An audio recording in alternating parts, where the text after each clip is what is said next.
₹100 petrol ಬೆಲೆ ಏರಿಸಿದೆ, diesel ಬೆಲೆ ಕೂಡ ಏರಿಸಿದೆ. ಯಾವ ರೀತಿ ಎಫೆಕ್ಟ್ ಆಗುತ್ತೆ ಸಾಮಾನ್ಯ ಜನರಿಗೂ ಮತ್ತು ಮಹಿಳೆಯರಿಗೆ? ಇದು ಏನು ಅಂತ ಹೇಳಿದ್ರೆ, ಒಂದು ಕೈಯಲ್ಲಿ ಕೊಟ್ಟು ಇನ್ನೊಂದು ಕೈಯಲ್ಲಿ ದೊಡ್ಡ ಮಟ್ಟದಲ್ಲಿ ತಗೊಳ್ಳೋದು ಅಂತ ನಾನು ಹೇಳಲಿಕ್ಕೆ ಇಚ್ಛೆ ಪಡ್ತೇನೆ. ಯಾಕಂತ ಹೇಳಿದ್ರೆ ನಾನು ಕೂಡ 22 ವರ್ಷಗಳಿಂದ ಕಾಂಗ್ರೆಸ್ ಪಕ್ಷದಲ್ಲಿ ಇದ್ದವಳು.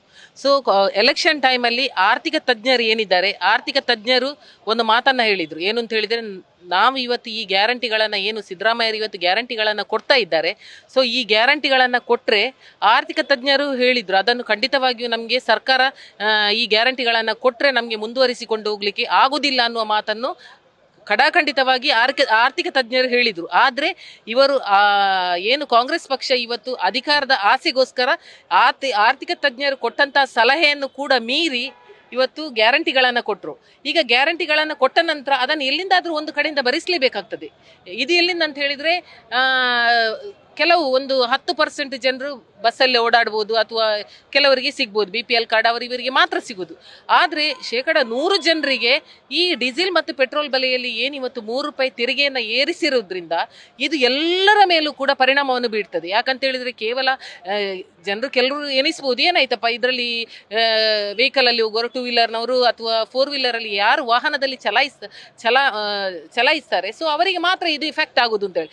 ಖಂಡಿತವಾಗಿಯೂ ಅಲ್ಲ. ಪ್ರತಿಯೊಂದು ಕೂಡ ನಾವು ದಿನನಿತ್ಯ ಮನೆಯಲ್ಲಿ ಏನು ಅಡುಗೆ ಸಾಮಾನುಗಳನ್ನು ಯೂಸ್ ಮಾಡ್ತೇವೆ, ಪ್ರತಿನಿತ್ಯದ ಬಳಕೆಯಲ್ಲಿ ಏನು ನಮಗೆ ಯೂಸ್ ಆಗುತ್ತೆ, ಅದರ ಎಲ್ಲರ ಮೇಲೂ ಕೂಡ ಇದು ಪರಿಣಾಮ ಬೀಳ್ತದೆ. ಅವರು ಡೀಸೆಲ್ ಹಾಕಿ ತರಬೇಕು. ಅದು ಮಾತ್ರ ಅಲ್ಲ, ಬಿಲ್ಡಿಂಗ್ ಇರ್ಬೋದು, ಕನ್ಸ್ಟ್ರಕ್ಷನ್ ಇರ್ಬೋದು, ಎಲ್ಲದರಲ್ಲೂ ಕೂಡ ಈಗ ಸ್ಟೀಲ್, ಸಿಮೆಂಟ್ ಎಲ್ಲದರಲ್ಲೂ ಕೂಡ ಅವರು ಏರಿಸ್ಕೊಂಡು ಹೋಗ್ತಾರೆ. ಯಾಕಂತ ಹೇಳಿದರೆ ಆಟೋಮೆಟಿಕ್ ಆಗಿ ನಮಗೆ ಡೀಸೆಲ್ ಏರಿದೆ ಅಂತೇಳಿ ಅವರು ಇದನ್ನು ಮಾಡಲೇಬೇಕಾಗ್ತದೆ. ನಾನು ಈ ಸರ್ಕಾರಕ್ಕೆ ಹೇಳ್ತಾ ಇರೋದು, ದಯವಿಟ್ಟು ತಾವು ಗ್ಯಾರಂಟಿಯನ್ನು ನಿಲ್ಲಿಸಿ, ಇಲ್ಲದಿದ್ದರೆ ಈ ತೆರಿಗೆಯನ್ನು ನಿಲ್ಲಿಸಿ ಅನ್ನುವ ಮಾತನ್ನು ನಾನು ಹೇಳಲಿಕ್ಕೆ ಇಚ್ಛೆ ಪಡ್ತೇನೆ. ಯಾಕಂತ ಹೇಳಿದರೆ, ಎರಡನ್ನೂ ಮಾಡಿಕೊಂಡು ಹೋಗಲಿಕ್ಕೆ ಖಂಡಿತವಾಗಿಯೂ ಸಾಧ್ಯ ಇಲ್ಲ. ಇದು ಗ್ಯಾರಂಟಿಗಳನ್ನು ಏನು 5 ಪಂಚ ಗ್ಯಾರಂಟಿಗಳು, ನನಗೂ ಫ್ರೀ, ನಿನಗೂ ಫ್ರೀ, ಸಿದ್ದರಾಮಯ್ಯರ ಹೆಂಡತಿಗೂ ಫ್ರೀ, ಅವರಿಗೂ ಫ್ರೀ, ಎಲ್ರಿಗೂ ಫ್ರೀ ಅಂತ ಹೇಳ್ಕೊಂಡ್ರು. ಆದರೆ ಇವತ್ತು ಏನು ಅಂತ ಹೇಳಿದರೆ, ಬಹುಶಃ ಎಲ್ಲರ ಜನರು ಏನು ಜನಸಾಮಾನ್ಯರ ಮೇಲೆ ಇವತ್ತು ಹೊರೆಯನ್ನು ಇವರು ಹಾಕ್ತಾ ಇದ್ದಾರೆ. ಇದನ್ನು ಯಾಕಂತ ಹೇಳಿದರೆ, ದಿನನಿತ್ಯ ನಮಗೆ ಗೊತ್ತಿರ್ಬೋದು, ದಿನನಿತ್ಯ ಡೀಸೆಲ್ ಇರ್ಬೋದು, ಪೆಟ್ರೋಲ್ ಇರ್ಬೋದು, ಅದು ಎಷ್ಟೋ ಲೀಟ್ರ್ಗಳು ಇವತ್ತು ಕರ್ನಾಟಕ ಅಂತ ಹೇಳಿದರೆ ಎಷ್ಟು ಕೋಟಿ ಇವತ್ತು ಸರ್ಕಾರಕ್ಕೆ ಆದಾಯ ಆಯಿತು, ಎಷ್ಟು ಕೋಟಿ ಸರ್ಕಾರಕ್ಕೆ ಆದಾಯ ಆಯಿತು ಅಂತೇಳಿ ನಾವೆಲ್ಲರೂ ಕೂಡ ಇದನ್ನು ತಿಳ್ಕೊಳ್ಬೇಕಾಗ್ತದೆ.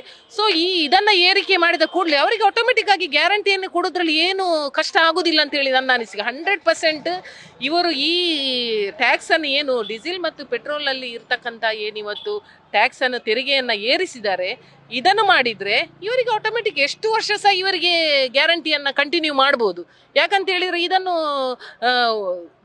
ದೊಡ್ಡ ಮಟ್ಟದಲ್ಲಿ ಇವರು ಒಂದು ಕೈ ಹಾಕಿದ್ದಾರೆ ಅಂತ ಹೇಳಿದರೆ, ಇದರಿಂದ ಮಾಡಿದರೆ ಸರಿ. ಇದೆ ಅಂತ ಹೇಳಿದರೆ ಸಾಮಾನ್ಯ ಜನರಿಗೆ, ಕೆಲವರಿಗೆ ನಮಗೆ ಗ್ಯಾರಂಟಿ ಸಿಗ್ತಾ ಇದೆ, ನಾವು ಬಸ್ ಫ್ರೀಯಲ್ಲಿ ಹೋಗ್ತೇವೆ, ಅಥವಾ ನಮಗೆ ಕರೆಂಟ್ ಫ್ರೀ ಸಿಗ್ತಾ ಇದೆ, ಅಕ್ಕಿ ಸಿಗ್ತದೆ, ಅದು ಇದು ಅಂತೇಳಿ ಜನರಲ್ಲಿ ಇರ್ಬೋದು. ಆದರೆ ಕಿಸೆಯಿಂದ ಎದುರಿಂದ ಹಾಕ್ತಾರೆ, ಕೆಳಗಿಂದ ಪಾಕೆಟಲ್ಲಿ ಕೆಳಗಿಂದ ಅದನ್ನು ದೊಡ್ಡ ಮಟ್ಟದಲ್ಲಿ ತೆಗಿತಾ ಇದ್ದಾರೆ ಅಂತ ಹೇಳಲಿಕ್ಕೆ ಇಚ್ಛೆ ಪಡ್ತೇನೆ. ನಾನು ಮಗದೊಮ್ಮೆ ದಯವಿಟ್ಟು ತಾವು ಕರ್ನಾಟಕ ಸರ್ಕಾರ ಏನು ಸಿದ್ದರಾಮಯ್ಯರ ಸರ್ಕಾರ ಇವತ್ತು ಏನು ಗ್ಯಾರಂಟಿಗಳನ್ನು ಕೊಟ್ಟಿದೆ ಅದನ್ನು ನಿಲ್ಲಿಸಿ, ಇಲ್ಲದಿದ್ದರೆ ಇವತ್ತು ಏನು ತೆರಿಗೆಯನ್ನು ತಾವು ಏರಿಸಿದ್ದೀರಾ, ಮಗದೊಮ್ಮೆ ನಾನು ಹೇಳಲಿಕ್ಕೆ ಇಚ್ಛೆ ಪಡ್ತೇನೆ, ಅದನ್ನು ದಯವಿಟ್ಟು ಎಲ್ಲ ಸಾಮಾನ್ಯ ಜನರ ಮೇಲೆ ಈ ಹೊರೆಯನ್ನು ತಾವು ದಯವಿಟ್ಟು ಹಾಕಬೇಡಿ.